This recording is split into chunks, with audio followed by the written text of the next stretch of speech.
Hi, I'm Nigel, the Art of Sound, and this is the second part of my live noodling with commentary. You lucky, lucky people.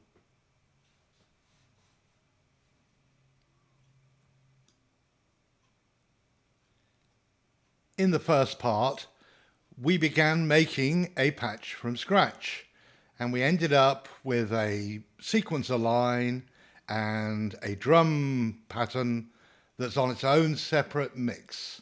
This is what it sounded like.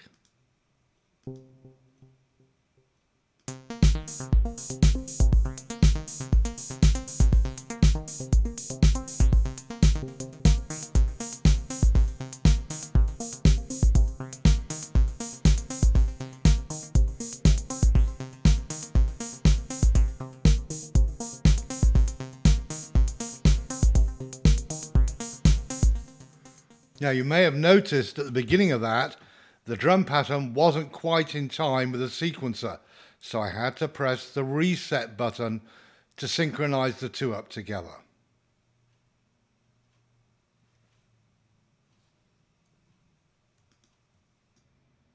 So, since the last recording, I've been working on this patch and I've added a few things. I'm going to go through what I've added and why and what it lends to the patch. So let's load the updated patch.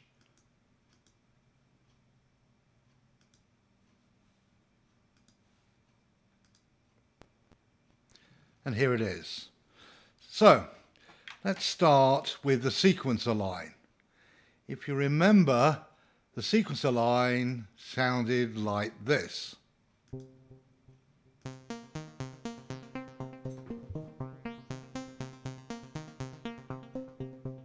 Not bad, just a nice simple 8-step sequence. Now if you look over here, and I'll zoom in so you can see it better,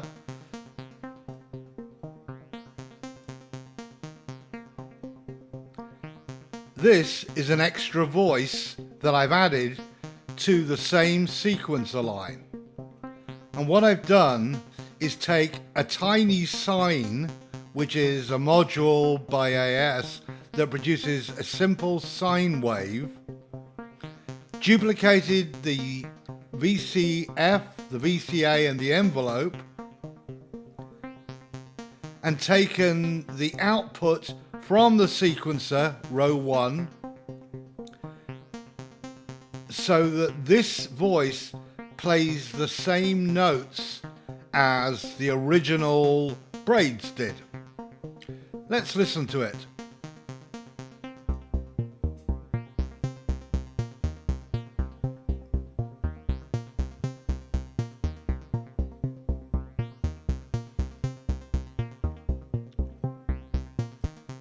That's without,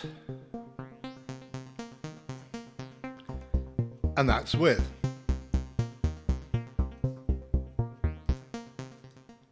So I did this to give the sequencer track some extra girth. Yeah, I know, I've been watching way too much Sonic Talk and Nit Bat. Thanks, Nick.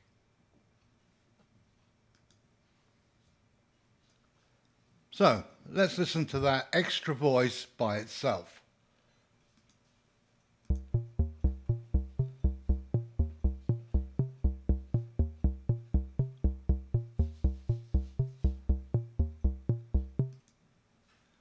Often, a simple sine wave oscillator can add depth and clarity to a sequencer line.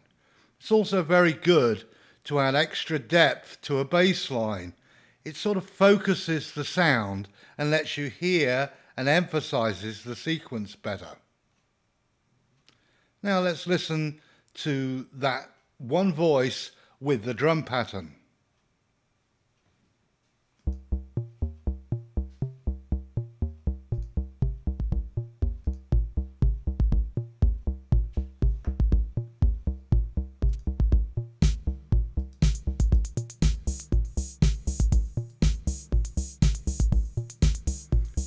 Now we'll add in the original sound to the sequence.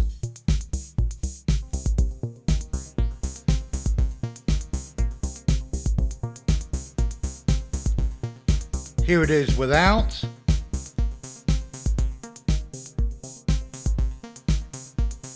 And here it is with.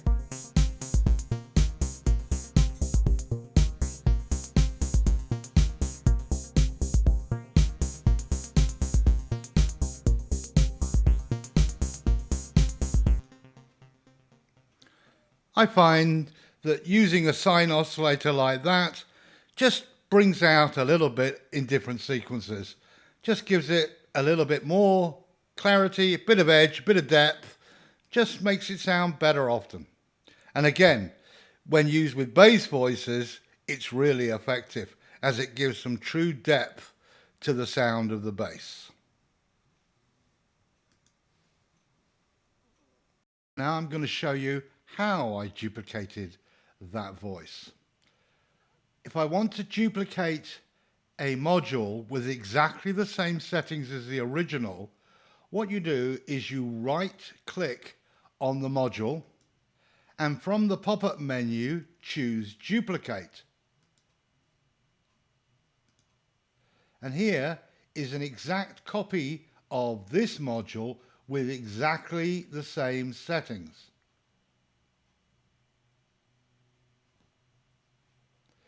This is a very quick and handy way to duplicate an identical voice, in other words, a whole set of plugins with exactly the same settings as the original, and then all I did was change out braids for the tiny sine. To delete a plugin, right-click on it and click on Delete, or press the backspace or delete key. Okay, so the other change I made to this voice was using the stack module. As I said in the first video, this is a very useful little module because it lets you do things very quickly that you often need when dealing with Vult per octave settings. So let's just quickly listen to that original part.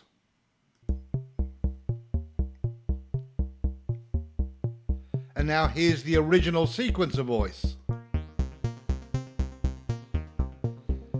Now, one of the things I did, and I'm going to zoom in a little further so you can see more clearly. Here is an octave switch. This changes the voice as it passes through the stack and lowers or raises the octave, the pitch of the sequencer sound. So originally this was set at 1 octave down and it sounds like this.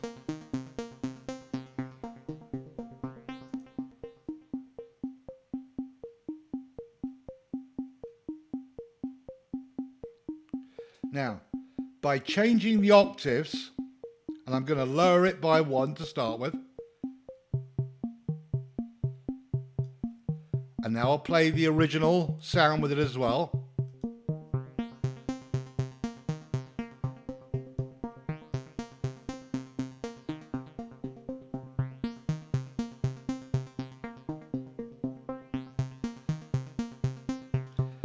Can't really hear that oscillator too well, but if I drop it down by another octave,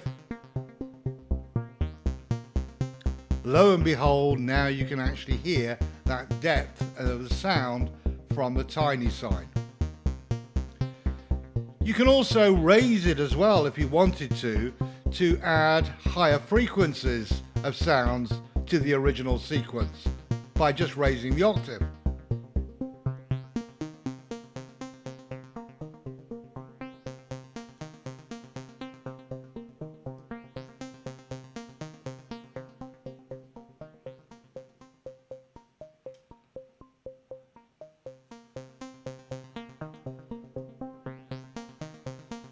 But in this case, I wanted to keep the sound very low and focused, so I dropped the octaves down. Sine waves tend to sound clearer in the lower octaves.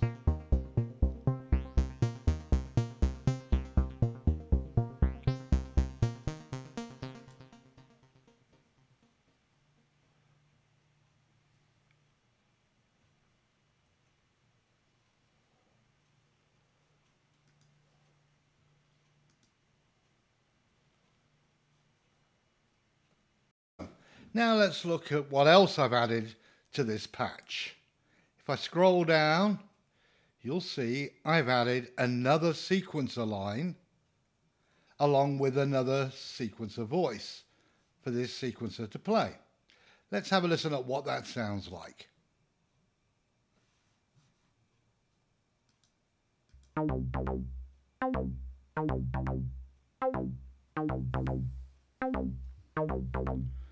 This is just a simple 16-step sequence.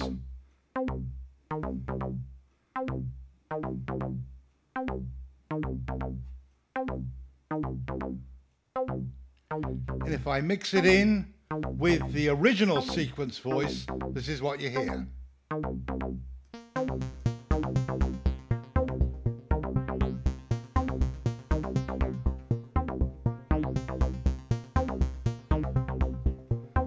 And now with the drums.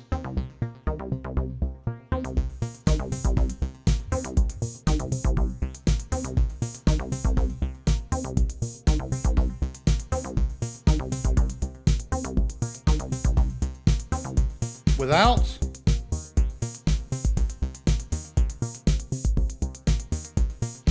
And now with.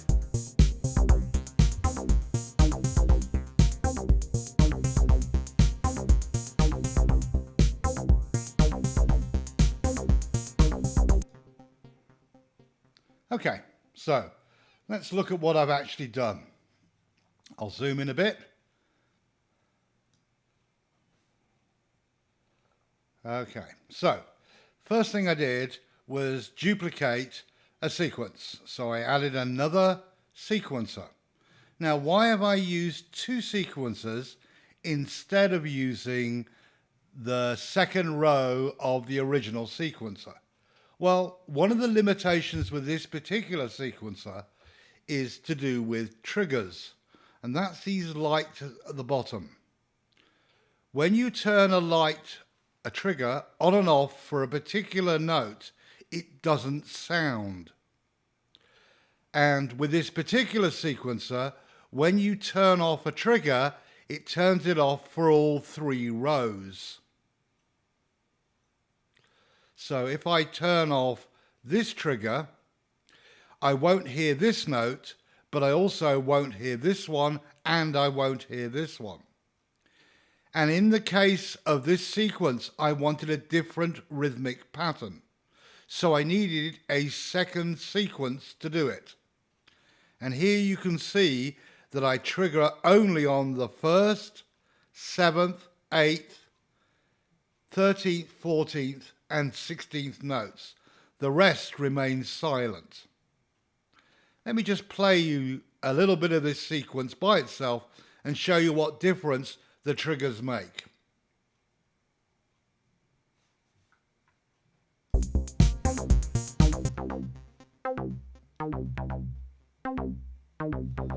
So here you can hear the triggers firing off the pattern. And I'll add a few extra ones in so you can hear the difference.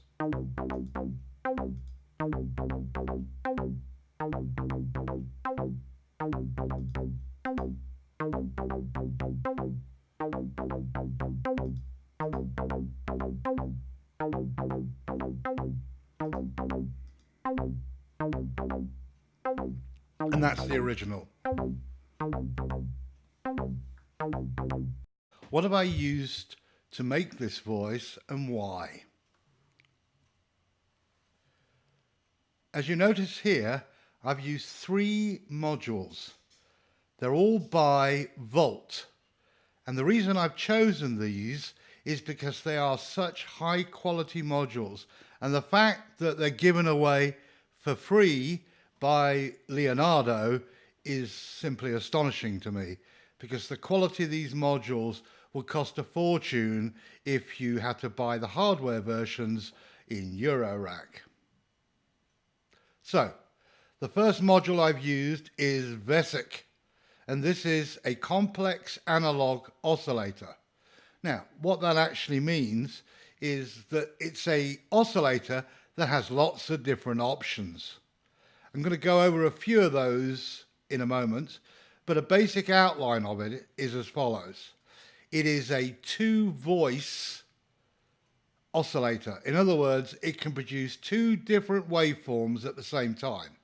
Pulse, saw, and triangle for the first voice, and pulse, saw, and triangle for the second voice. So you've got two identical oscillators in one, and you mix between the two using this knob.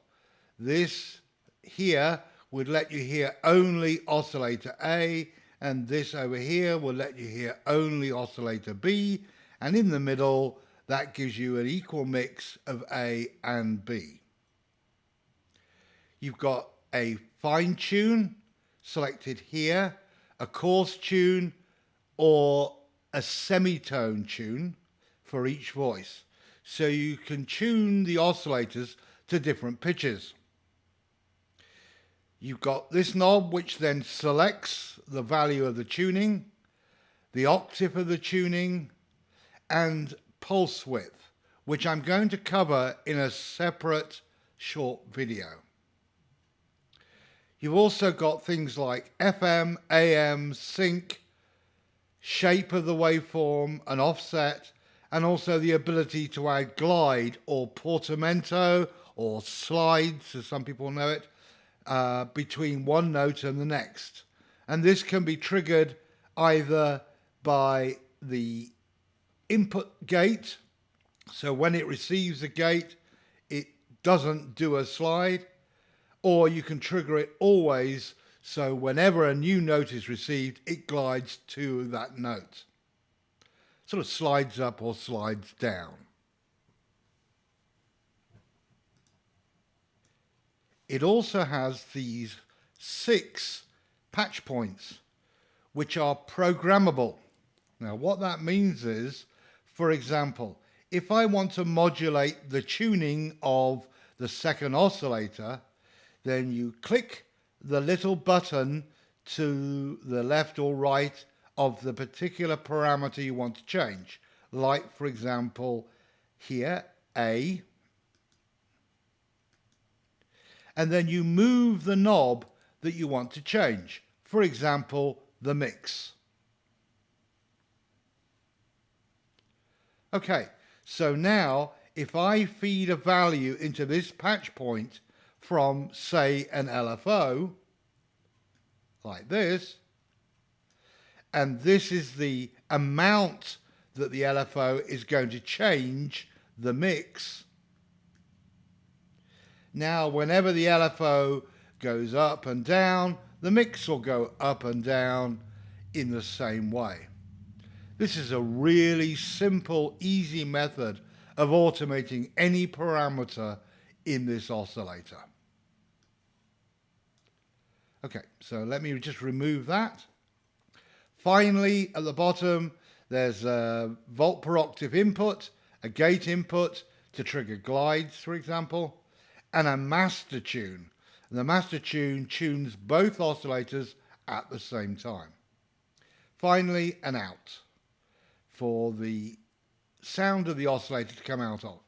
And I've taken that out and gone into the input of the stabile state variable filter. Now, this filter is basically the same type of filter as you would find in a mini Moog. And yes, I know it's Moog, not Moog, but I'm a Brit. I've called it Moog for so many years now, it's a hard habit to break. So I'll call it Moog, and when you hear Moog, think Moog. This is actually, as I said, basically the same type of filter as you find in a mini Moog. It's a ladder filter, and basically it gives you four different outputs. I'm using the low pass 24 dB filter. And then this is a type of envelope. It's called slap, and it's a hitting envelope. And what that is a sort of an envelope that provides a very quick, slappy type envelope rather than a standard envelope like we used here in the ADSR.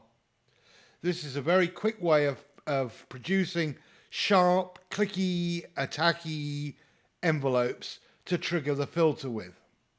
Also, as it's got a built-in VCA, by using this little knob here, patch point here, then I don't need a separate VCA, as the envelope will also affect the built-in VCA as well as whatever I patch it to.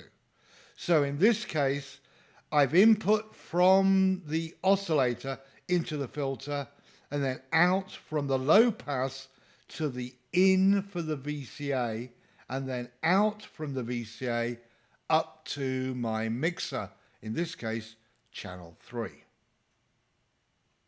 Okay, so let's listen again to that filter, that oscillator.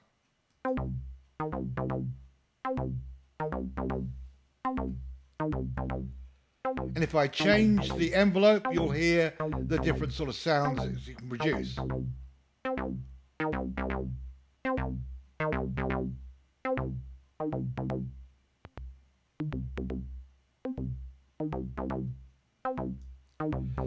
That was the decay, now the release.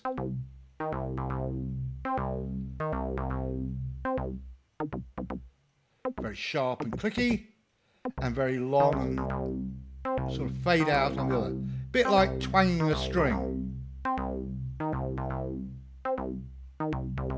Put it back to where I had. And then this is the filter.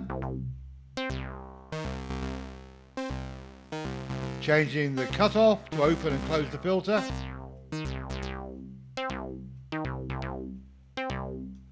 And then the resonance gives some extra twang to it.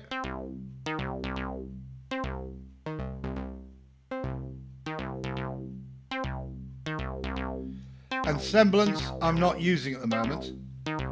That comes from a separate output here.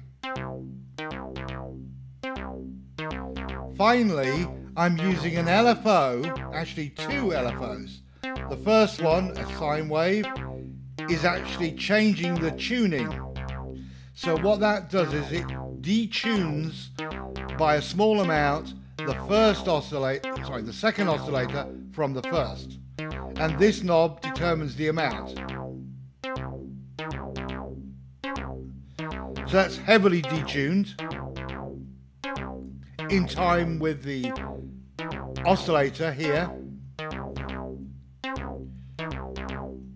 And I just want a small amount because when you detune an oscillator from another, it thickens the sound up. That's without any detuning.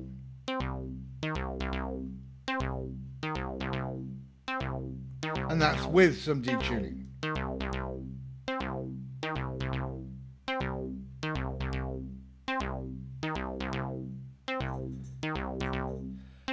The second LFO is being used to change the pulse width.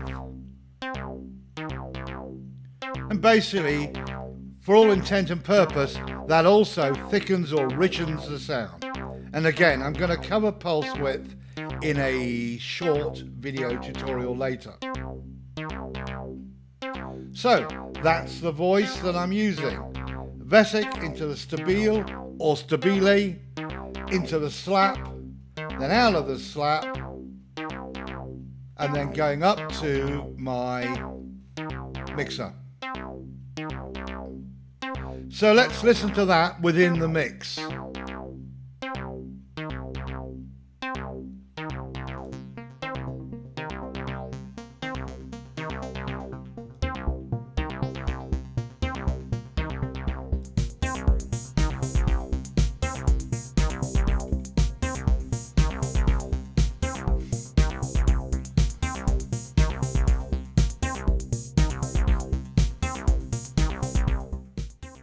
Now, one of the tricks that I've used here to make that sequence pattern fit into the overall mix is utilizing the triggers to match, on some levels, the bass drum part. So, for example, the bass drum has a little quick click on the 16th pulse, 16th step, and I've done the same with the bass part, or in this case, the sequencer part. So if I just play the bass drum and this sequence together, you'll hear what I mean.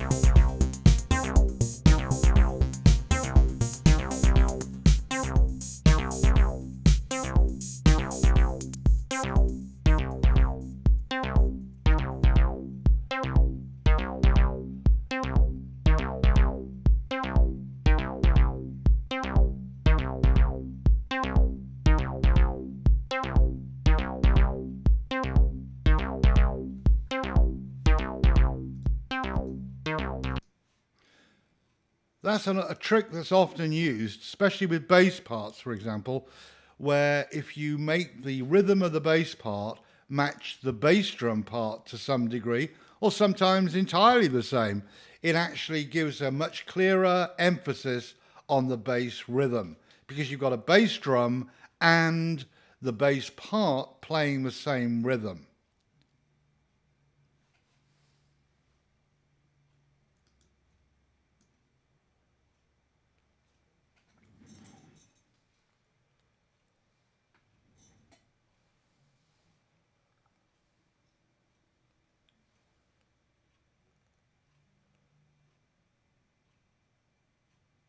Go any further, I want to talk a little bit about delays. Somebody in the comments asked me a good question, and that is, why is it that when I change the tempo of the overall clock, the delays go out of sync? Well, that's because the particular delay unit I'm using is not syncable to the clock. So you have to put in specific values for the BPM or tempo that you're using to get the correct rhythm or pattern of the delays that you're using. And there is this great website, which I'll include a link for in the description for this video, that allows you to calculate exactly what the settings are for each type of tempo. There are some preset ones here. So for example, at a tempo of 120 beats per minute, if you want a quarter note delay, you use the value 500 and put that into the delay unit. For an eighth, it's 250. For a 1/8 triplet, it's 167. And for a 16th, it's 125. And you notice there's a whole load of different tempos with different values for each tempo. But at the bottom of this screen, there is also the ability to calculate all sorts of different types that are not included in the table above. So for example, at 120 BPM, press calculate. And here we have 750 for a dotted 1/4 note delay. For a dotted 1/8, it's 375. And if we look at the project that I'm using, because I'm running at 120 BPM, these are the two types of delay that I'm using. One with a 375 millisecond setting and one with a 750 millisecond setting. Let me bring that up and show you.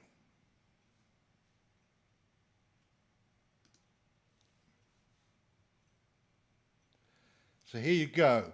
Here's the delay value. I'm running at a tempo of 120 BPM, and I wanted a dotted 1/8 note and a dotted 1/4 note echoes. So I've used 375 and 750.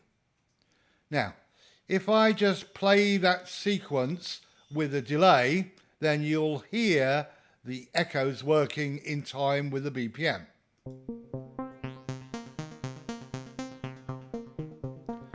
But if I change the BPM, the delays go out of sync.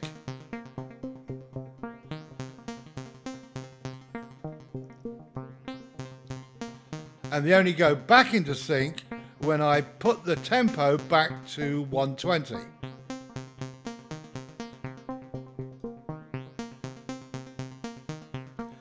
So if I wanted to make this a slower sequence, say 110, to get the same pattern, the same rhythm from the delays, I need to change the values here that are the correct ones for a tempo of 110 BPM. So I go to that website, I type in 110, press calculate, and now here are the values I need to put in.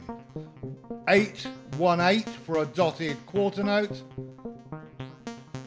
and 204 for a dotted 16th note. So if I put in 818 and 204, we'll see what happens.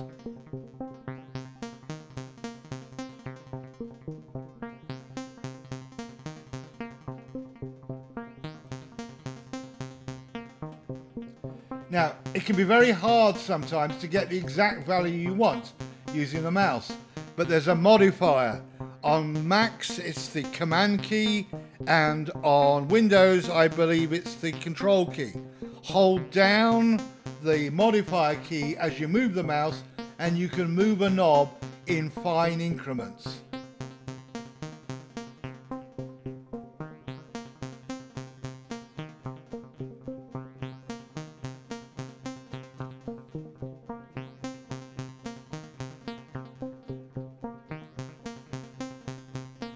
So we've got 818 and 204.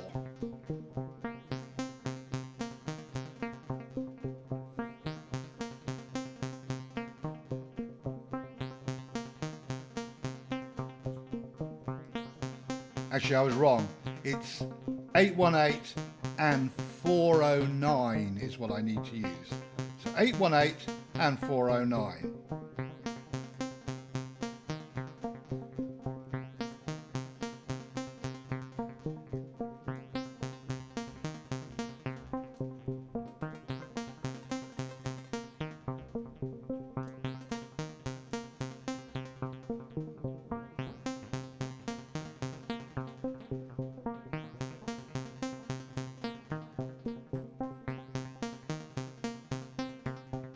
So there's 818 and now 409.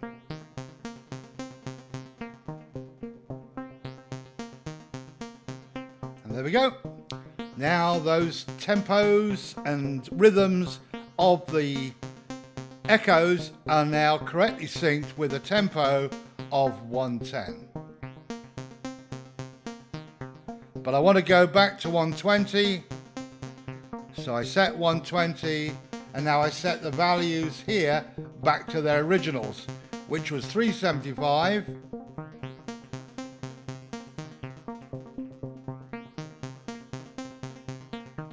and 750.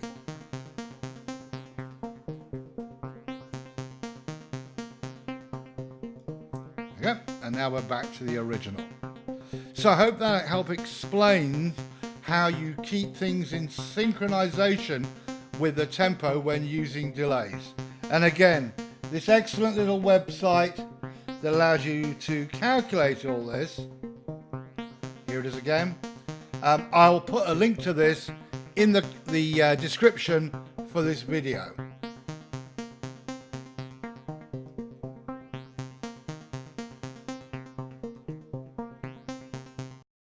Back to the making the patch.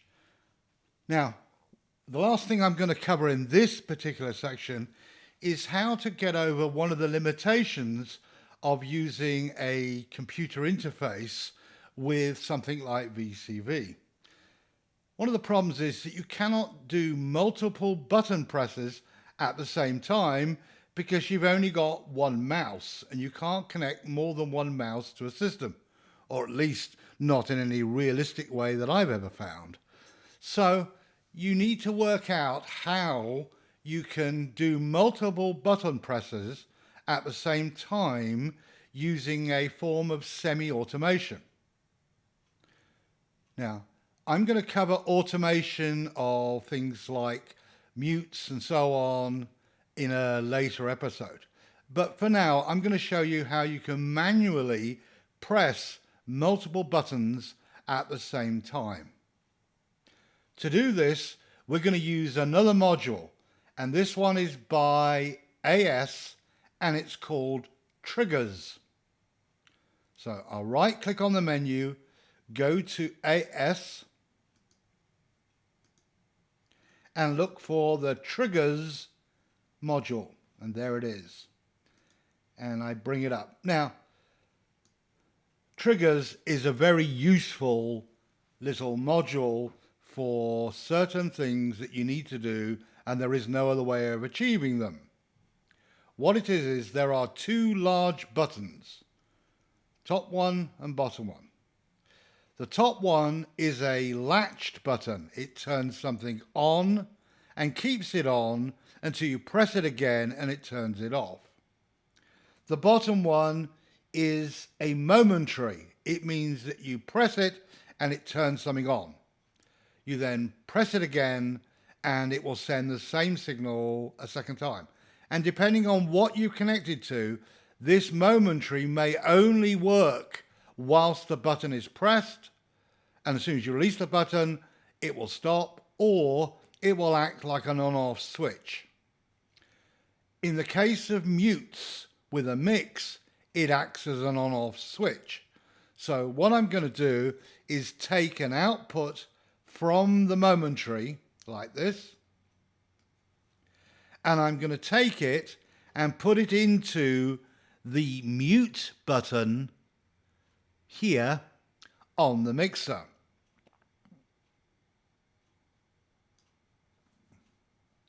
Then I'm going to take the next one and put that to the hi-hat, the snare on the mixer, and the same here, and put that on the mute for the closed hi-hats, and the last one, put it here for the open hi-hats.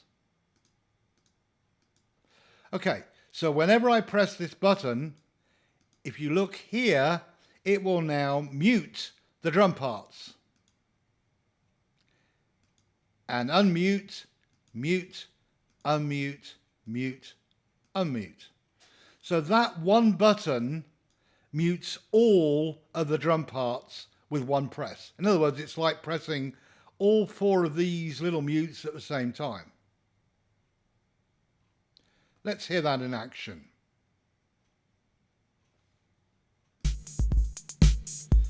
So there's the drum pattern playing. Now I want to mute the drum pattern, so I press this button. I want to unmute it, press it again. With the sequencer lines,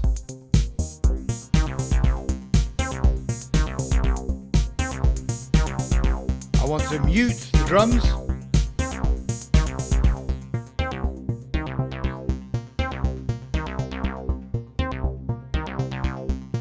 And now bring the drums in.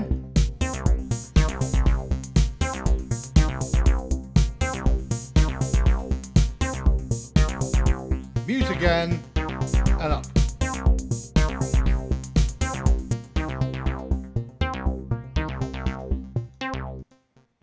Now you can use these in combinations of different things.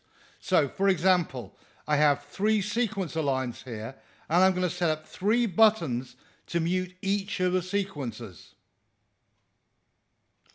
So I create another trigger by right-clicking on triggers and choosing duplicate. And this time I'm going to take 2 outputs and connect them to the mutes for the first 2 tracks.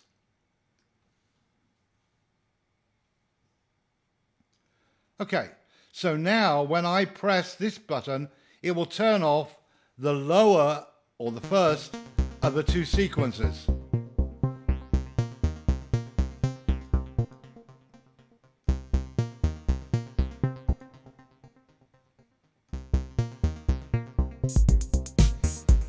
By using the 2 buttons together, I can now turn on and off each of those particular sequences.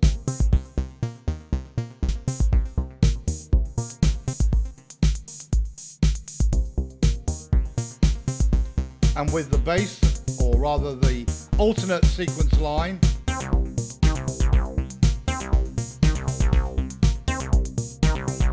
No drums. No first sequence.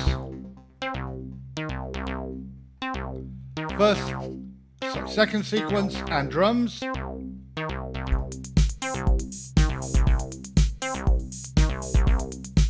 Now the whole mix.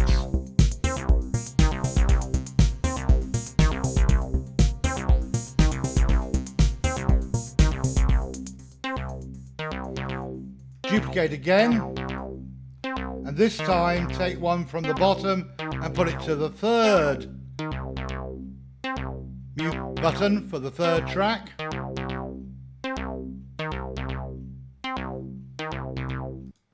And now I've got a way of mixing each of the parts at will by single clicks.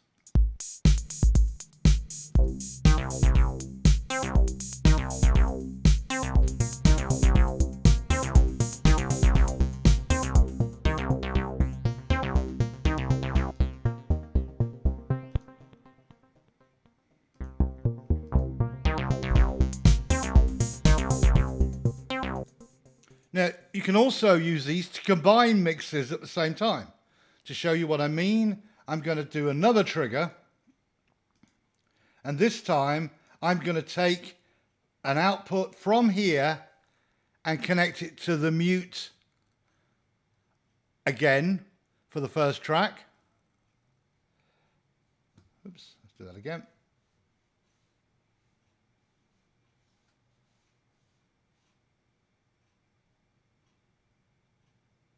And in fact, I'm going to solo this one. So now, what I can do is listen to the whole mix. Now I just want to hear the first sequence line with the first instrument. So I just click this button and it turns off everything, just soloing that first line.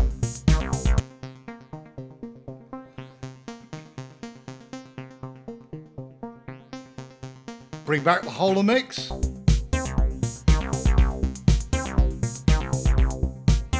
Mute the drums. Solo the first sequence.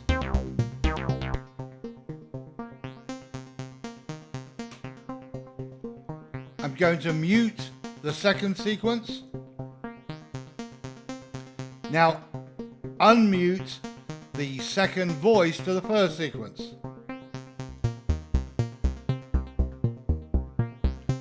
Now add the second voice. And finally the drums again.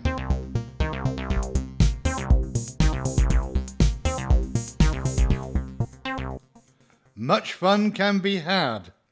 Obviously, there are lots of different ways of doing this. Just use the buttons in different combinations with different things. For example, you could set up a button just to mute the two hi-hats rather than the hi-hats individually. You can set up just a bass drum when you press the button, so it mutes the three voices, like this, for example. So now this button is only going to mute the snare and the two hi-hats and not the bass drum.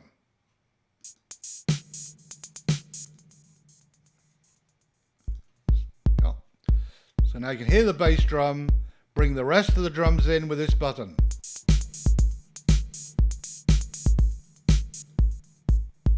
Turn off the rest of the drums, just leaving the bass drum. Turn off everything but the lead sequence. Play the lead sequence with two voices and the bass drum.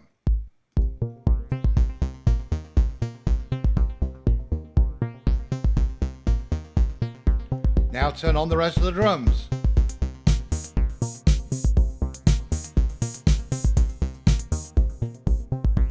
Turn on the second sequence.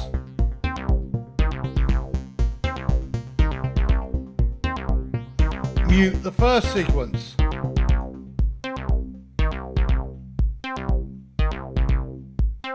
Unmute the rest of the drums.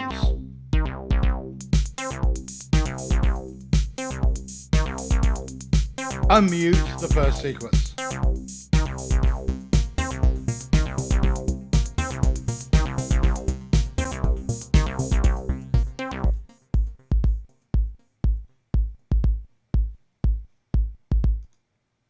And there we go.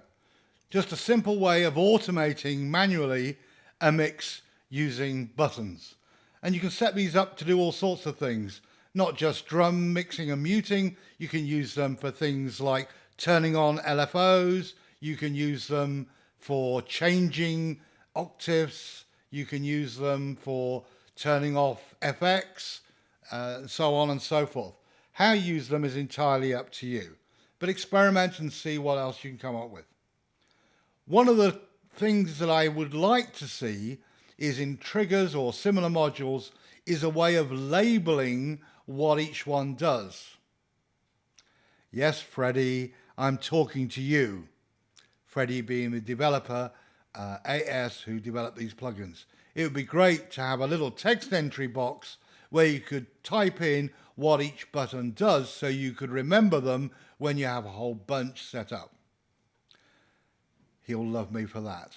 Okay, so that's the end of this second part to creating a patch from scratch.